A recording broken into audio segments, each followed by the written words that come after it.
tewayise na lunaku lulamba abasajja bye nayogedde bakoledde eddala.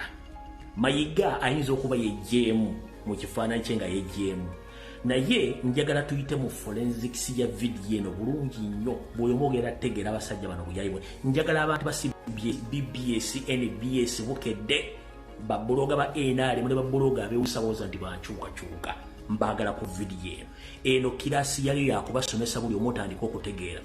Njagala kuba YouTubers bw'omanyi ng'okwata vidiyo okwata kamera n'ogyetunuza mu maaso n'orecordinga vidiyo oba kumuyita content n'omuteeka ku YouTube n'omuteeka ku Facebook n'omuteeka ku TikTok n'omuteeka ewantu wala nga gwe tosobola kwawula kintu kye bayita video oba edit video oba tosobola kwawula software asobola kwogeza abantu gwe bayita artificial intelligence. Kitegeeza omulimu gw'enjamu gw'amawulire n'ebintu byogera tubiramu oba ng'oli blog ng'okola content ng'okozesa essimu yo kamera nga tosobola kwawula fake video, edited video, AI modded video. Kitegeeza gwe omulimu gw'omu Uganda gwayingira muli mukyamu awo tuvuddewo. Bino bye nayogedde olunaku lwajjo tugenda kukola vidiyo eno mpola. Bino bye nayogedde olunaku lwajjo. Njagala tegeeza Abaganda Wasanya Kaloli Charles Peter Mayiga yafulumye eggwanga. Nze nasembye okumanya ngaali Tanzania basawa Abaganga. Naye kyentegedde kate omwami ono ali mu nteekateeka yonna esoboka ng'afuba okulaba nti asisinkana empologoma ya Buganda at least afule kaviri nayo kaba kaddakiika 3 oba 2 nti olutalo luba luweddera Abaganda. Naye okusinziira kugendoba kiyinza omubeerera ekizibu ennyo n'okusisinkana wadde okuwuliriza Ssaabasajja Kabaka waayise kubanga yakoowa tayagala kuwulira kintu kye bayita Wasanya Kaloli Charles Peter Mayiga ne mu mbeera mwalimu gyamutuusizaako. Kakino kankibage ng'obudde bukyali temwewuunya nga bakalimagezi Mayiga baakozesa n'abasiteeti nga bafumbiridde akatambi nga kalaga nti Wasanya yasinkanye Ssaabasajja Kabaka. Mbagambye temwewuunya nga bafumbiridde akatambi nti Wasanya Kaloli Charles Peter Mayiga Ssalonga Mulengejja yasinkanye Ssaabasajja Kabaka. Mbagambye mu software aliwo gwe bayita wa AI basobola okwogeza ebigambo ng'ate ebigambo sigwa byogedde mu ddoboozi eriri lyennyini. Naye tulina abaana abaasoma kalimagezi era basobola okuyita mu bisenge bya kompyuta. Waliwo ne software asobola okulaga ekifaananyi we bakikubidde address bwe ki na buli kimu ne vidiyo esobola ogiraga ne vidiyo bagigattidde wonna wali. Kati nkulabula Wasanya Kaloli Charles Peter Mayiga togeza n'omala obuddewo ne ssente zo nga mufumbirira bisitooli temwagala kkakkanya Baganda ku nsonga za Ssaabasajja Kabaka ng'ofumbirira vidiyo. Ekyo ojja kuba okoose mu Gaalumonde kubanga abaana abaasoma abayivu tubalina ezo ensonga zonna bazeetegekedde ng'ebeetegekedde eddoboozi liwayi eddoboozi bwasooka okufulumya ku CBS ne BBS. N'ekintu kyewakoze mbakubidde era twafunye details katugamba nti bulwodda wonna tokulaba era ekyo kyokola kye bayita okukootakoota mu Gaalumonde. Nsanyusa obbalaba babuufu bannanga baabuuka ensonga z'abanyampi abali mu Uganda n'abali mu Buganda. Katukwate vidiyo eno mpolampola tugenda mu forensics ekisookera ddala. Ensi bwegenda ekulaakulana bya tekinologi na buli kimu kikyuka. Waliwo software ompya gwe bayita AI. A is standing for artificial, I is standing for intelligence or artificial intelligence. Mwenna bayinza okutegeera ekigambo kino kankibanyonnyole. Omuntu asobola okukozesa eddoboozi lyange ku feesi y'omuntu omulala ayogera nga bwenjogera n'ebigambo byennyini nga mulaba nga nze abyogera. Ekyo bakikola bulungi nnyo. Ekyokulabirako mwana muwala Azawi yayimba oluyimba masavu ne lukyaka nnyo. Bakafulu abayiga artificial intelligence AI ne bakwata ebigambo bya Azawi ne babiteeka mu AI ne bayimbisa omugenzi Moze Radio oluyimba masavu. Ekyo tuyita artificial intelligence AI. Luza mutegedde bulungi. Mwenna mmanyi oluyimba masavu lwa Azawi. Bakwata ebigambo bya Azawi nanga bwe yabiyimba ne babiteeka mu AI ne bateekamu eddoboozi lya Moze Radio n'ayimba naye nga Moze Radio musajja mufu yafadde bamuziika wali ekagga ku luguudo Nakawuka muza mutegedde kye bayita artificial intelligence okukibongerako kano simanyi bakanankubisa strike ka video kengenda okuzanya kaliko wansi omuntu omutuufu ayogera ebigambo naye nga waggulu waliwo ekifaananyi ky'omuntu kye bayagala wano wansi waliyo omuntu omutuufu era ayogera ebigambo naye nga balina ekifaananyi ky'omuntu kye baagala omuntu oyo ebigambo ebifulumire mu feesi oyo omuntu kano akantu kano kaliko omusajja muzungu ne kaddugala omuzanyi wa firimu gwe bayita mannya gagenzi mukame kasooke nkabazanyire wano mukalabe bulungi nnyo.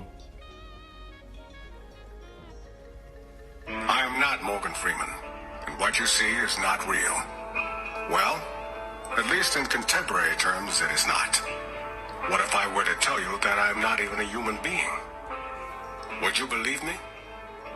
What is your perception of reality?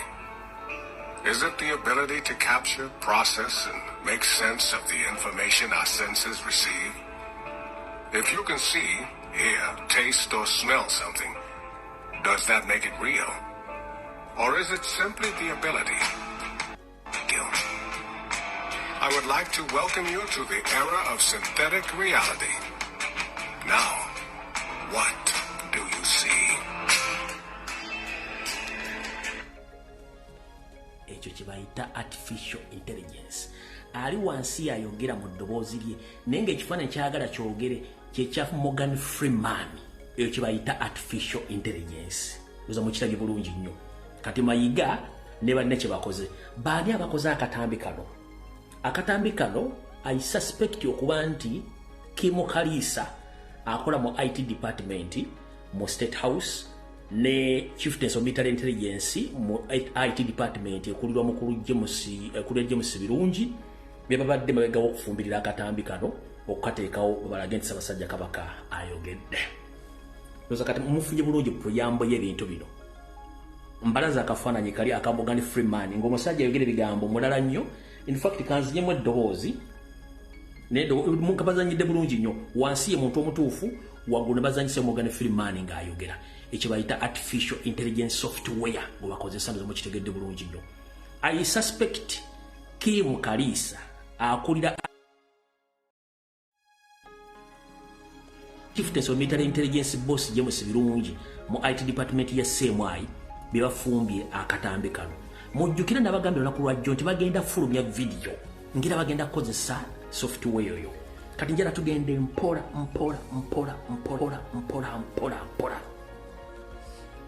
Ekisookera ddala Wasanja Kalulu yajja n'atugamba nti Kabaka gyali abagande bamukubira engalo. Nama atugamba nti Ssaabasajja Kabaka yamukubiddeko essimu ekyo ne mukimanya. Lwali terubuusa abasajja bennyini ne baleeta voice note nga bagifumbiridde aba CBS bennyini muli eddoboozi lino nga boogeza Ssaabasajja Kabaka. Muli eddoboozi lino kuba kati mbava ku lumu eryo eddoboozi mwaliwuliddeko. No mulinde katono malongeza eddoboozi bandigiko. Njala muwuliriza eddoboozi lino CBS Mayiga ebintu bino biva Mayiga. Yasooka ga Ssaabasajja Kabaka batumira bano bamuwa standing ovation. Naddamu n'aga Ssaabasajja Kabaka yamukubidde essimu ne tukikuba. Kati ne baddamu ne baleeta eddoboozi lya Ssaabasajja Kabaka ekkadde ne balikyusa ne balizanya ku CBS ne kigaana bakwatira lino. Ebitubuulirirwa mu bigambo mu mawulire oba amagezi agatuweebwa awamu ne tekinologiya mu nsangi zino byonna bintu bikulu nnyo kyokka tusaana okubikwata n'obwegendereza. Bwe tubyeyambisa obulungi tusobola okufunamu enkulaakulana kyokka bwe tubikozesa obubi bisobola okutuviirako obulabe n'okwennyika ffe nnyini mu ddubi. Abalabe ba Buganda bangi beeyambisizza nnyo emitimbagano okusobola okutyobola ekitiibwa kya Buganda. Tufube nnyo obutabawa mwagaanya kubanga waliwo ate abamu muffe Abaganda abaseesa mu ebyo abalabe bye batambuza. Alright. abadde bajja bagoberera mayiga okuva yawangwangu Ssaabasajja Kabaka ebigambo byabadde ayogera mu speech ze zonna bwe bubaka bwe yawandiise ne obukozesa mu artificial intelligence video gye beeditinze obulungi nkiddamu ebigambo mayiga byabadde ajja ayogera mu video ze zonna bye batadde ne beeditinga ne bakozesa mu artificial intelligence ne boogeza ekifaananyi kya Ssaabasajja Kabaka nga ayogera ye step esooka tugende ku step eddako omugenda okutiira ensi ekisookera ddala kiri ku record Ssaabasajja Kabaka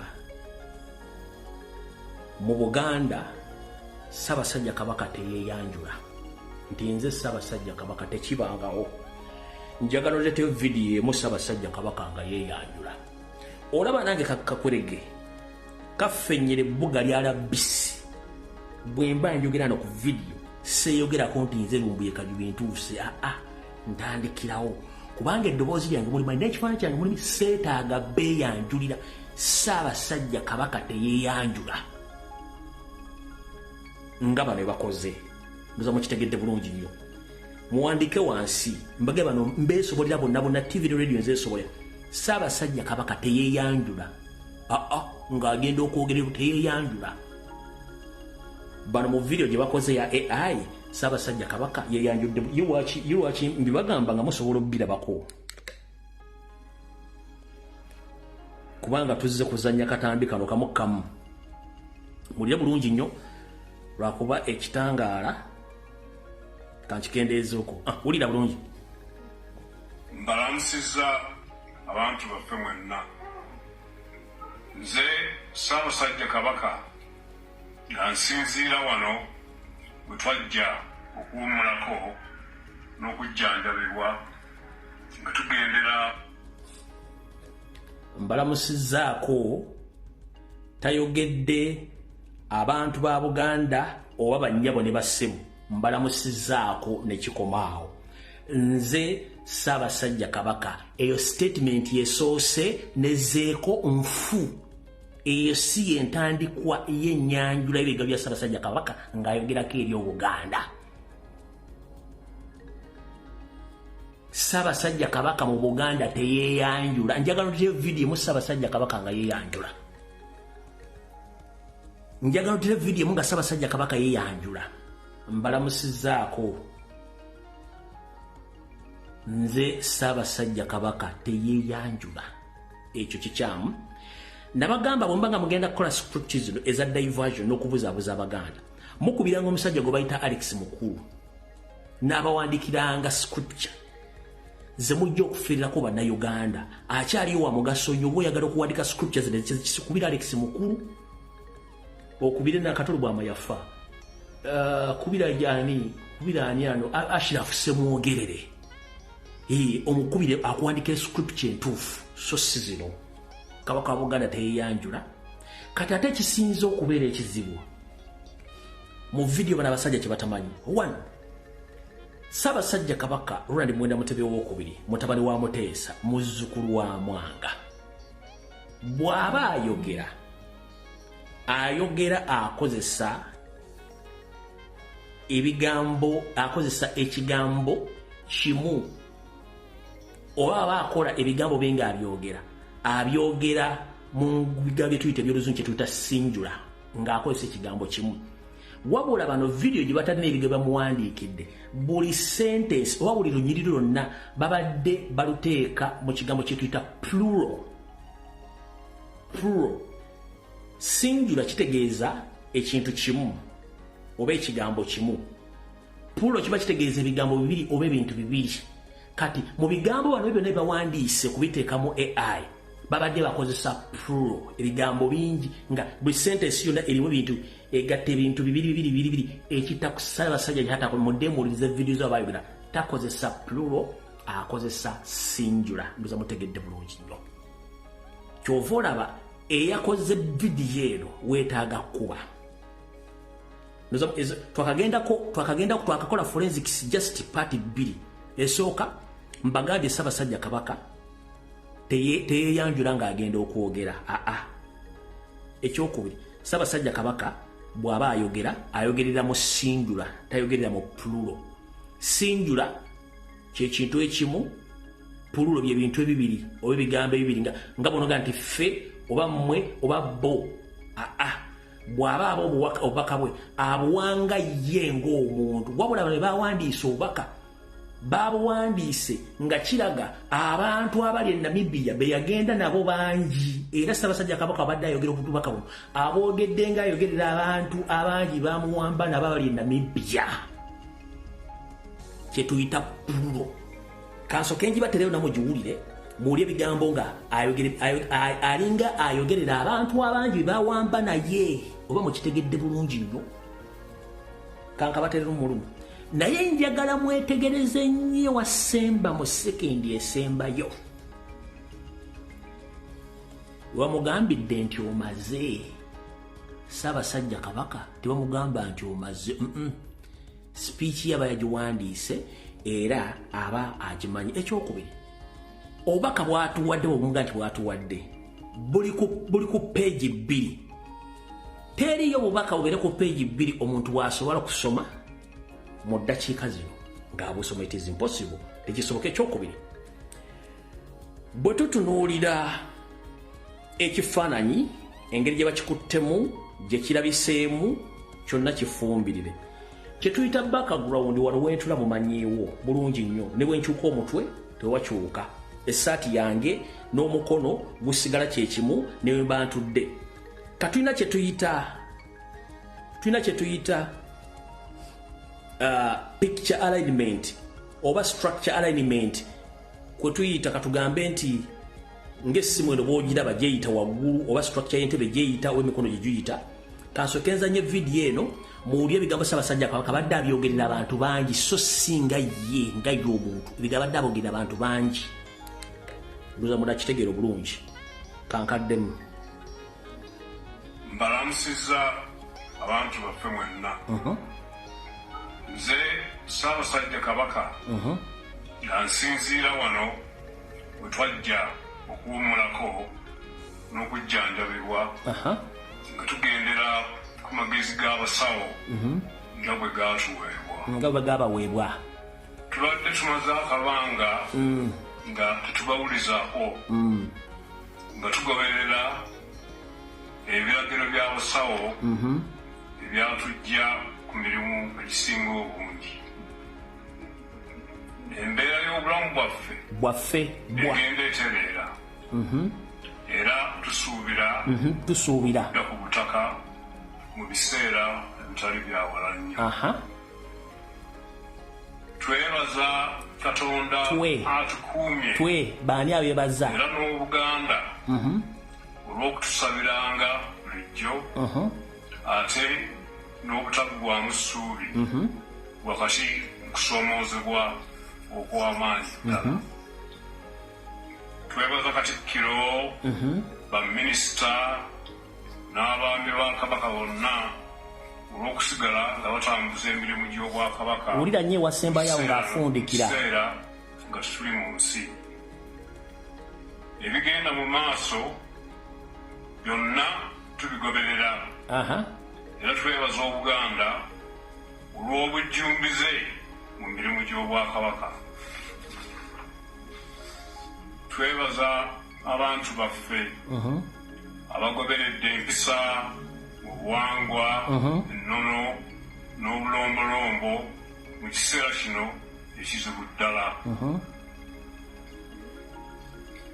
nga bwe tutera okwogera bulijjo wulira nnyo ewasembayo amaanyi gaffe gali mu kwegatta tukubiriza abantu baffe okusigala nga bali lumu ewasembayo awo Mukama abakuumi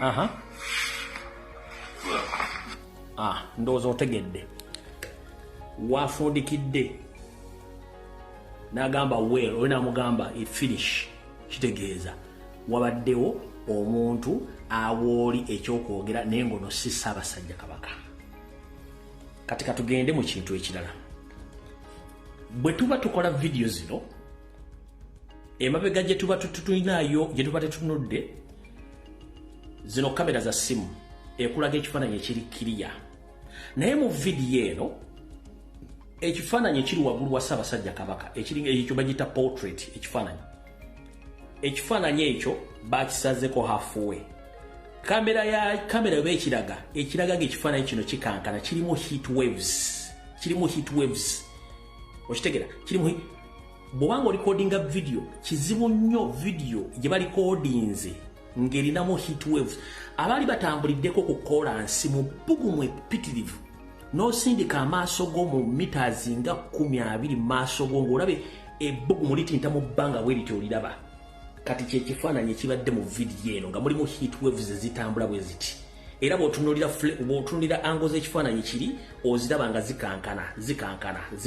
Kitegeeza nti bakozesezza green screen bagiteeka emabega ne batuuzamu omuntu waabwe ne batuuzamu ekifaananyi kye baagala ne basindika message ono akole ki agisome era bwe kityo bwe kibadde. Kati to prove you wrong ayogera omu amagamaga. Ngenda kupozinga video eno wabula otunuulire ango gy'emikono gino eza Ssaabasajja Kabaka, otunuulire ango z'entebe zonna entebe. Kamera tefokasinzeewo era ng'olaba nga waliwo movement eza reflection eziraga nti green screen erwana ne kamera bano babadde ba editors bafu. Ssaabasajja Kabaka bwe babagaa nti omuntu adde atudde mu ntebe tabalasinga mu ntebe atuddeko side emu bw'ati ene side eri empty. Okitegedde? Kati bwe mugenda okutegeera nene mbatwale ku kintu ekirala. So nga mpozinze ekifaananyi kino tunuulira ango z'emikono gino egya Ssaabasajja Kabaka gino. Otunule ango z'entebe zonna nga bwe ziri otunenda wonna tewafaananika. Okitegedde? Oba okitegedde bulungi nnyo? Tunuulira entebe yonna entebe eri faded erwana ne green screen. N'emikono gino wano emikono gino nga bw'ogirawo giri okwetoola entebe yonna tebikwatagana batuzza mu bituuze. Ekirala Ssaabasajja Kabaka tasala nkoka walaata nedda. Ssaabasajja Kabaka tasala nkoka walaata. Kati awo tuvuddewo mu bo bennyini nga bali ku CBS mulimu ayogedde ebigambo ng'abyogerera mu pululo simanyi tona n'asigaza omulimu. Ze zino studio za CBS mulimu ayogedde ebigambo ng'abyogerera mu pululo. Iyo video muliza bulungi muteekeko amatuulira.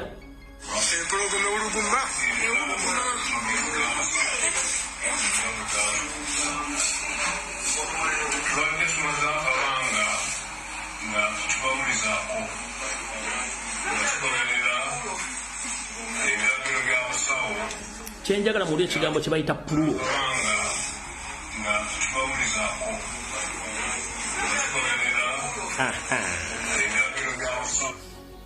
Oyo munnamawulire ali mu CBS ye ng'ayogerera mu pululo.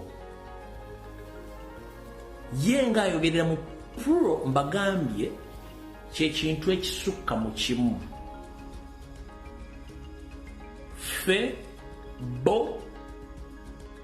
Febo kati bana bawandiise scripture yaabwe oba script bagiwandiise emessage baagala okusindika y'abantu bangi so nga ate message badde kuwera kubeera ya Ssaabasajja Kabaka ng'omuntu omu kyekisookera ddala. Ssaabasajja Kabaka teyeeyanjula mumweyanjuza.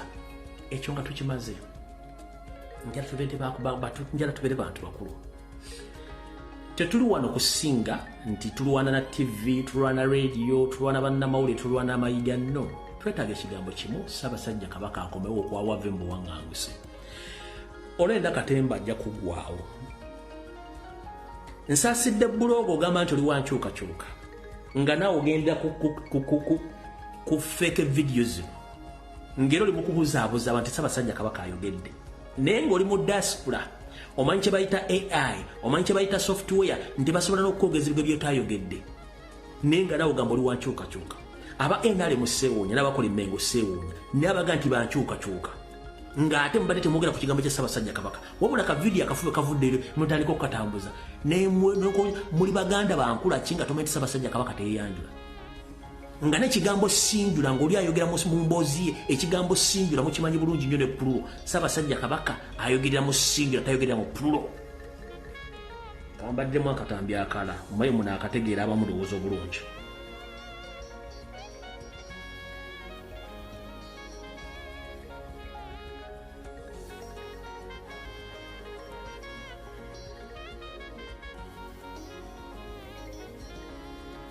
Kambazanyire kano.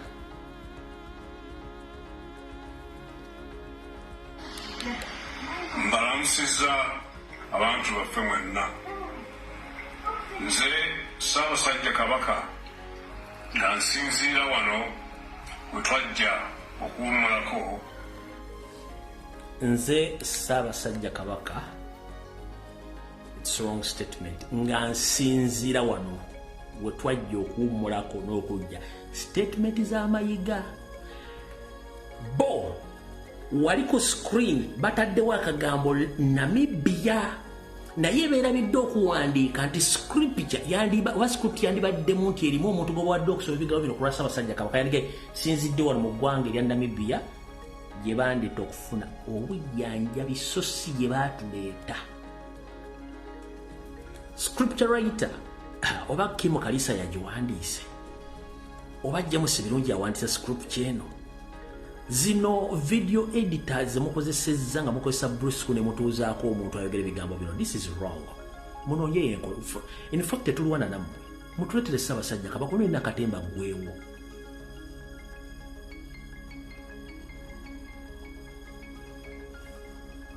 Gwoyagala kuŋŋamba nti this is the shortest message His Majesty the Kabaka of Buganda has ever delivered to his subject in Buganda. In such a situation whereby Baganda have been chased away from their land and you didn't even include that message. And the big mistake you've made, the editor, is to applause Mayiga in that video. Kubanga Mayiga abadde ku pressure ng'ayagala ekinaamugyako pressure okuwulira erinnya lye nga liri mu message lirimu ekigambo kya Ssaabasajja Kabaka. Naye temulina magezi. Twandikiriza singa mujje Mayiga ne ba minister n'aba naye ate ne muleka Mayiga. It's like nti yakoze scripture yabadde nga bwe nabakibagala nti onayagala kuvaako pressure. That is exactly kyemukoze. Temulina magezi. Mubadde temuteeka Mayiga kubanga oli kyayagala. Mu criminology, the moment they mention someone's name, abera added ku file. Kati mu media, abantu bagala kye bayita mention, Mayiga Stars n'ayagala mention okuva wa Ssaabasajja Kabaka.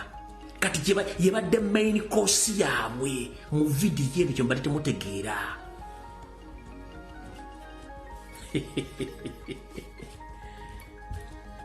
Mayiga abadde ayagala mention.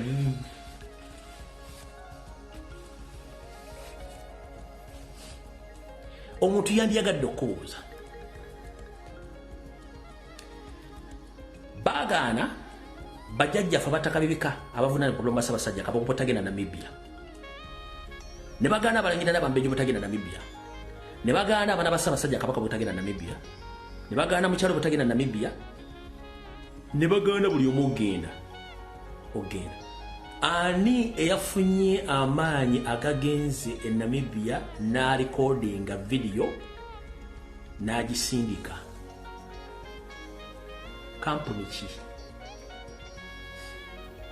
Soka weebuuza ani?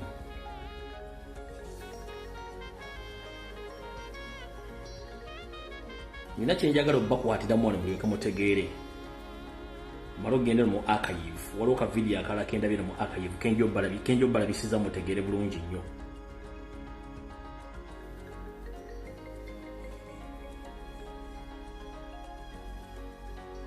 Okay.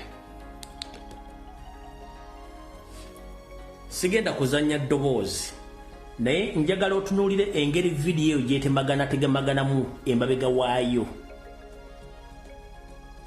Ndozera ango za gundi frame zeki ekigundi ekisiige nga zikankana. Frame zetege zizo zikankana. Ozira bwe zenyola. Ango frame zekibumbe nga zikankana.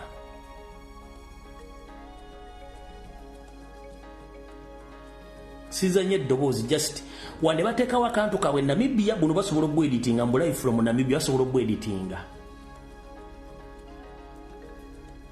tula angle frames ezo ezekiportrait yetu nga zikankana kyenjagala osooka otunule nga zikankana ozira nga ziringa ezikuliddwako omuliro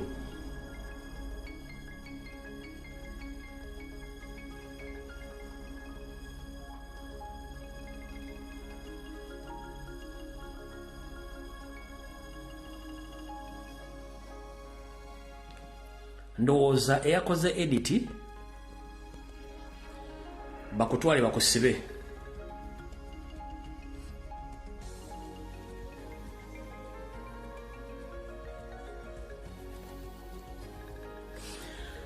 tunuulira buno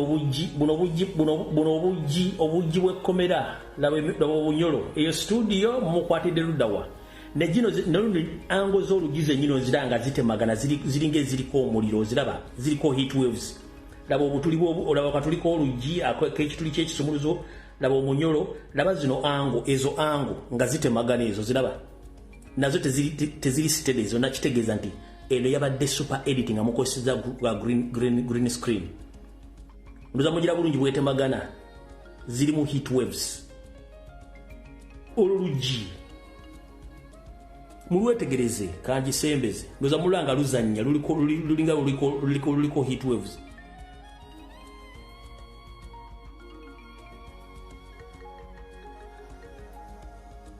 kati nakano kemutadde konti from Namibia kubanga era mukalaba nako kali edit in fact kanchi bazoomingire bulungi mukitegere bulungi nnyo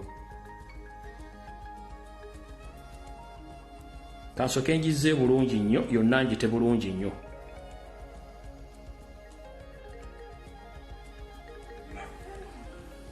jetegereze bulungi nnyo tunulya background yokka nsinziira wano wetwajja okuwummulako webajja okuwummulako bameka baani nga bagendera baani nga bwe bagabaweerwa baani tubadde tumaze akabanga babadde baani tubawulizaako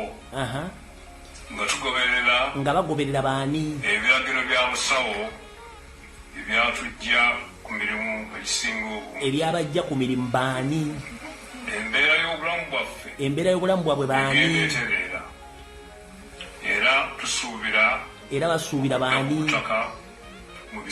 bagenda kudda ku butaka baani twebaza Katonda atukuumye beebaza bameka mu Buganda olw'okutusabiranga bulijjo okubasabira baani n'obutaggwaamu ssuubi bameka wakati mu kusoomoozebwa okw'amaanyi ddala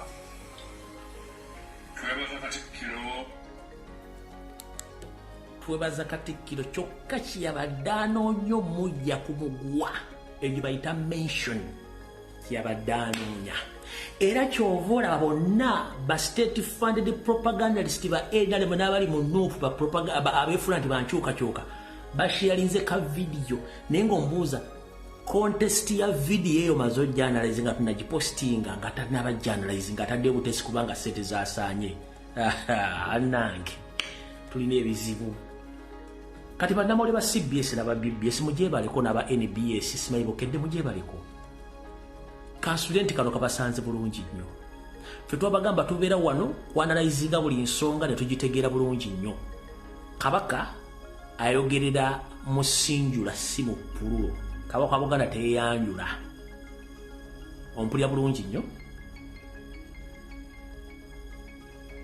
ebisigadde muli bantu bakulu nammwe mwetegerere naye nga bakozeseza software gwe bayita AI artificial intelligence abakatuuka kye bayita artificial intelligence software yono wano kamubazanyiremu kolutwemu abatabaddeewo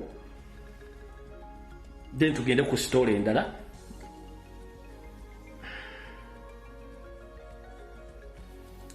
kana ka video kaliko wansi omuntu yayogera ebigambo naye nga ayagala face y'ebigambo byayogera bijire mu ya Morgan Freeman era wansi waliyo real ne fake kati njala soka kabazanyira mukategere bulungi mutegere kye bayita artificial intelligence software kyakola kati ne video eyo mubagireetedde kaako. I am not Morgan Freeman, and what you see is not real. Well, at least in contemporary terms, it is not. Ono ye Rio, oli ye feke kubaagala ayogere mu kifaananyi kye, ono ye Rio yayogera, naye kati baagala ono yaba ayogera. What is your perception of reality? Is it the ability to capture, process, and make sense of the information our senses receive? If you can see, hear, taste, or smell something, does that make it real? Or is it simply the ability to feel? I would like to welcome you to the era of synthetic reality.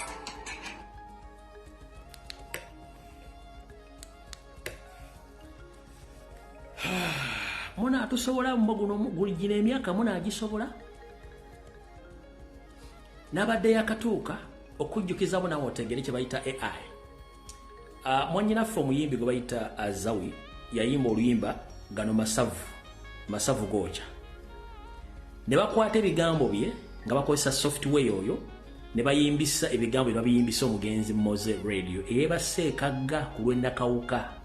Kati ubanga Moze yafadde emyaka egigenda kuwera bemeka asobola okuyimba ebigambo bya Azawi n'abiyimba bulungi ne bisinga ne bya Azawi. What about Mayiga ne State nga bagala kwogeza kabaka? Ngira mulaba kabaka yayogera. Mbuuza mwe babloga beeta ba people power bali ku social media bali mu kutambuza propaganda ne blackmail. Abakozi ba CBS mwenna ababokedde TV NBS mujye baleko. Ekitubeeze Bulaaya gitwagenda okusaka kusoma bisinga mu balowooza muri mawulire mutambuza obulimba. Ozamu kitegedde bulungi nnyo olwaleero nti ensi bategedde. Tetulwana na munna mawulire, tetulwana na muntu yenna, tetulwana na bloga, twagala ekintu eki Ssaabasajja Kabaka nga okomyewo mu nsi ye okulamula. Ebisigadde byonna time wasting era tubitwale nga diversion. Nkiddamu ebisigadde byonna tubitwale nga time wasting era tubitwale nga diversion. Twetaaga ekigambo eki Ssaabasajja Kabaka ng'akomyewo mu Buganda. Mayiga abadde mention wabula yawandise script yagiwandiise mu kifo ky'okuwandiika singular yawandiikidde mu plural. Ekyo kiba kimaze okukuba mu kkooti kiba kimaze okukuba. Ekyokubiri Kabaka teyeeyanjula ng'agenda okwogera ola naye kakweregese eyanjula erinnya lyange limanyikiddwa n'eddoboozi limanyikiddwa kati gw'oleese Kabaka yeeyanjudde ayogerera mu plural ate atumidde ku Mayiga ne baminisita nga tayogedde ku bantu abagoba ku ttaka. Kabaka n'ava ntayogera ku bantu bagoba ku ttaka. Abantu abanyigizibwa mu Buganda bakwatibwa kizibu nnyo. Kale katuveewaawo kati olunaku lwajjo ku Sunday bwe nabadde njogerako nammwe nabagambye nti era yenkola yemu Professor Badru Kateregga nabagambye nti yalumbibwa omukyala n'amutuusako buvune era kati Professor ali mu kuliira ku nsiko olw'omukazi yamufuukira ekyambika. Omukyala ono final ebifaananyi nabadde namaze nabifunye era ngenda biteekayo ku mutimbagano mwenna mubitegere bulungi nnyo mutegere nti singa Professor atukako obuzibu omukyala ono yagenda okuba avunaanyizibwa. Omukyala ono yeeyita Jjore mukyala Munyarwanda sina Munnayuganda y'ono omukyala ayagala okutta Professor Badru Kateregga y'oyo ayagala okutta Professor Badru Kateregga y'oyo. Enkola gye badde baagala omukolamu ye yakaziini era ebifaananyi bano oluvaano ngenda bita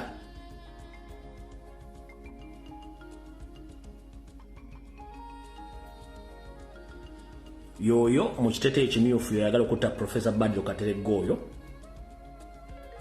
under state influence oyo simanyi lwaki leero ekitangala kibadde ky'amaanyi oyo ngenda mutimba oluva wano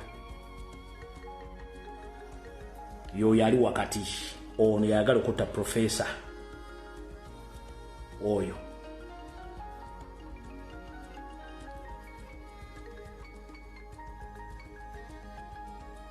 Yeeyita Mrs. Jjore S. Kateregga yayagala okutta Professor yoyo yennyini ebifaananyi ngenda bitta waaka bano ava Rwanda sina Munnayuganda yeetega olw'ekiwojjolo kye neyeetega Professor kati state emukozesa okwagala okutta Professor n'abali emmenga baagala okumutta bakozesa omukyalo ono okwagala okutta Professor Kateregga. Ebifaananyi ngenda bito luva ku live tulyoke tulabe ensisira bwe zenkana emyoyo yoyo.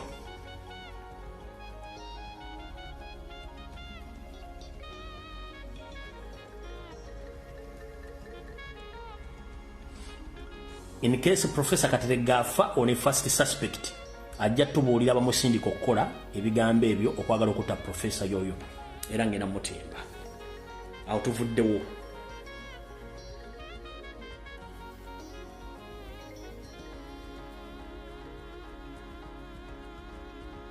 Mubongere